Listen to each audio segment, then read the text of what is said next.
Buongiorno, ben ritrovati. Nuovo appuntamento con l'informazione di Telefriuli. Il piano delle riaperture presentato dal Premier Draghi sarà analizzato oggi dal Comitato Tecnico Scientifico e poi sarà al centro del confronto tra governo e regioni nel pomeriggio. Due i principali nodi da sciogliere: lo spostamento tra regioni e la scuola, in particolare per quanto riguarda i trasporti. Per il 26 aprile il Friuli Venezia Giulia conta di essere in zona gialla. In attesa del Consiglio dei Ministri previsto tra mercoledì e giovedì, con il varo del nuovo decreto, nel pomeriggio è programmato un nuovo vertice tra governo e regioni, che sarà preceduto dalla riunione del Comitato Tecnico Scientifico, chiamato ad esprimere il proprio parere sul piano delle riaperture graduali presentato dal Premier Mario Draghi. Un appuntamento, quello del 26 aprile, al quale il Friuli Venezia Giulia spera di presentarsi in fascia gialla. Tra i temi del confronto, fissato alle 17 tra governo e regioni, c'è quello degli spostamenti tra territori. Tra regioni in zona rossa e arancione, fino al 26 aprile, sarà sufficiente un'autocertificazione che attesti di essersi sottoposti a vaccino, di essere guariti dal Covid o di essere risultati negativi ad un tampone effettuato nelle 48 ore precedenti.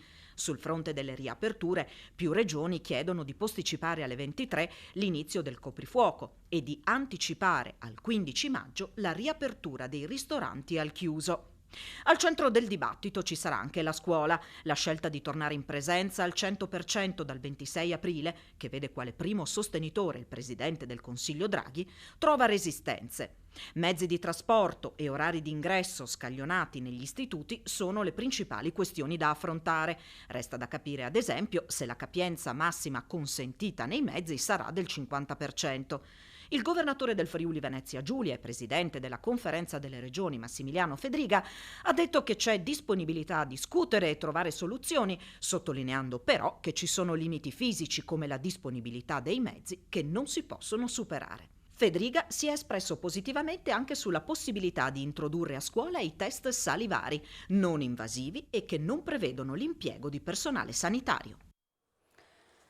Sono 512 gli infermieri iscritti all'Ordine di Udine che si sono messi a disposizione per effettuare vaccinazioni anti-Covid nel loro tempo libero. Possono garantire 60.000 somministrazioni alla settimana. Con questi ritmi in 20 giorni i professionisti friulani potrebbero vaccinare l'intera popolazione della regione. I dati presentati questa mattina dal Presidente dell'Ordine delle Professioni Infermieristiche di Udine sono stati comunicati al Presidente della Regione Fedriga e al Vice Riccardi. Sì, è un numero importante, quasi inaspettato, perché nel giro di 2 settimane aver lanciato questo sondaggio all'interno dei nostri 4.200 iscritti e vedersi rispondere immediatamente 512 posizioni affermative è veramente un bel numero, perché questo ci fa capire che la professione è unita, la professione è disponibile nei confronti del cittadino ed è disponibile soprattutto a vedere un miglioramento delle condizioni di salute all'interno della nostra popolazione. Quante dosi possono essere somministrate a infermiere che si rende disponibile? Allora, abbiamo fatto una serie di considerazioni perché, come sapete, il decreto ministeriale sui vaccini prevede una media di 12 inoculazioni all'ora. Sicuramente i dati che vediamo anche nelle campagne vaccinali che sono già in atto si spingono anche a 15, qualche volta qualcosina di più come numero di somministrazioni.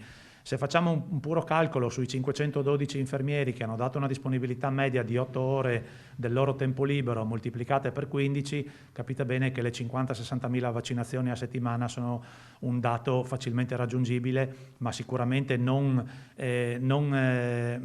assoluto, perché è ancora relativo probabilmente di una serie di dati che ancora raccoglieremo nei prossimi giorni. In fase pre-Covid aumentano i fatturati e gli addetti nel Triveneto è quanto emerge dalla maxi inchiesta annuale condotta da Industria Felix Magazine in collaborazione con Cervel su 92.000 bilanci. Il Friuli Venezia Giulia 12.000 società hanno prodotto 51 miliardi di euro di fatturato, superano il delta regionale le province di Trieste più 3% e Gorizia più 2% con 199.000 addetti più 4%. La provincia di Udine registra il miglior delta di crescita con il 4,7% e circa 88.000 addetti. Si tratta del primato regionale in valori assoluti. Siamo alla cronaca, versa in gravi condizioni un uomo di 55 anni che nel pomeriggio di ieri è rimasto vittima di un infortunio sul lavoro a Sauris. L'uomo, un imprenditore, stava eseguendo dei lavori di manutenzione nel suo magazzino quando è caduto battendo la testa. È stato elitrasportato d'urgenza all'ospedale di Udine. Un operaio che stava tagliando alcune piante su un fondo privato a San Giorgio di Nogaro è rimasto ferito alla schiena, colpito da un vericello, è stato soccorso dall'equipe medica dell'elicottero che l'ha trasportato all'ospedale di Udine. L'infortunio è accaduto questa mattina attorno alle 9:30 nella zona di Porto Nogaro. L'operaio non è in pericolo di vita sul posto. I carabinieri avevano vinto grosse somme al gioco, ma non le avevano dichiarate della domanda per il reddito di cittadinanza, poi percepito indebitamente. 4 persone del Friuli Occidentale sono state denunciate dalla Guardia di Finanza. Avevano vinto diverse somme al gioco d'azzardo, ma percepivano il reddito di cittadinanza. Sono stati denunciati dalla Guardia di Finanza di Pordenone. Sono 4 le persone, tutte residenti in Friuli Occidentale, scoperte dalle fiamme gialle, che avevano dichiarato di essere in indigenza economica per ricevere il sostegno al reddito, percependo nel complesso 160.000 euro. Peccato però che nelle autodichiarazioni consegnate all'INPS non avevano inserito le vincite da gioco di varia natura. Dagli accertamenti, infatti, è risultato che i 4 fossero giocatori abituali, arrivando a puntare anche diverse centinaia di migliaia di euro, conseguendo svariate vincite. Uno di loro, nel 2017, risulta aver vinto addirittura 170.000 euro. Somme queste che avrebbero dovuto essere dichiarate nella domanda per il reddito di cittadinanza, tra la liquidità disponibile e le entrate reddituali. I 4 giocatori sono stati quindi segnalati alla Procura Pordenonese e all'INPS ed è stato richiesto per loro il sequestro preventivo di 41.000 euro ciascuno, corrispondenti al reddito di cittadinanza indebitamente percepito. Una richiesta questa già accolta per 2 di loro dal GIP, che ha emesso un provvedimento di sequestro di 31.000 euro. Dovrà rispondere anche di resistenza pubblico ufficiale Alejandro Augusto Stefan Meran, l'uomo accusato di aver ucciso 2 poliziotti nella sparatoria avvenuta in questura a Trieste il 4 ottobre 2019. È ritenuto responsabile di aver colpito e morso a un braccio un agente della polizia penitenziaria incaricato del suo trasferimento dal carcere di Trieste a quello di Verona, dove è attualmente detenuto. La Polizia di Frontiera di Trieste ha arrestato una cittadina slovena di 63 anni per favoreggiamento all'immigrazione clandestina. Aveva accompagnato dalla Slovenia in Italia in auto nell'arco di un'ora 5 migranti irregolari del Bangladesh di età compresa tra i 16 e i 37 anni per una somma di 1.500 euro. La possibilità di avere il pubblico ad assistere al Giro d'Italia anche sullo Zoncolan accende i preparativi intorno al Kaiser, in particolare a Sutrio, dove passerà la Corsa Rosa. Con il via ai lavori di asfaltatura e di rimozione della neve è cominciata anche la predisposizione di parcheggi e delle aree media.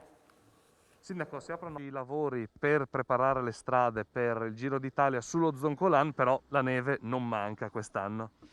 Quest'anno è un anno particolare, anche un po' mette, non dico in crisi l'organizzazione, ma sicuramente qualche problema grosso ce l'abbiamo.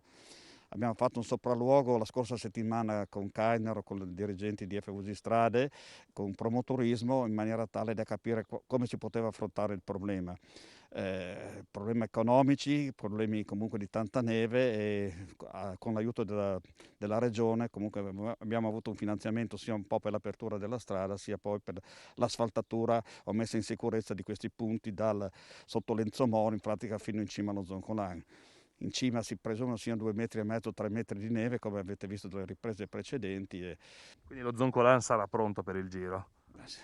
Ci auguriamo, no, sicuramente sarà pronto perché c'è anche un impegno poi di FVG Strade di sistemare la strada che è veramente disastrata.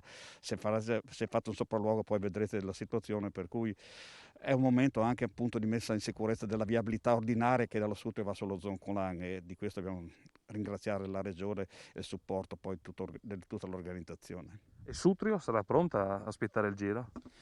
Noi siamo sempre pronti, parta da Ovaro, parta da Sutrio, venga da Ravascleto, noi dobbiamo essere sempre pronti perché la logistica porta a essere impegnato allo Zoncolan, i parcheggi e quant'altro, per cui c'è la massima disponibilità di collaborare con l'organizzazione. Ci saranno altri problemi legati un po' al Covid, per cui misurazione magari temperatura, vediamo come va a finire questa questione, ma ci auguriamo che tutto procede nel migliore dei modi e il 22 maggio siamo pronti per l'evento che si catapulterà a livello mondiale. Siamo in chiusura, subito dopo la pubblicità appuntamento con A Voi la linea. Grazie per l'attenzione e buona giornata.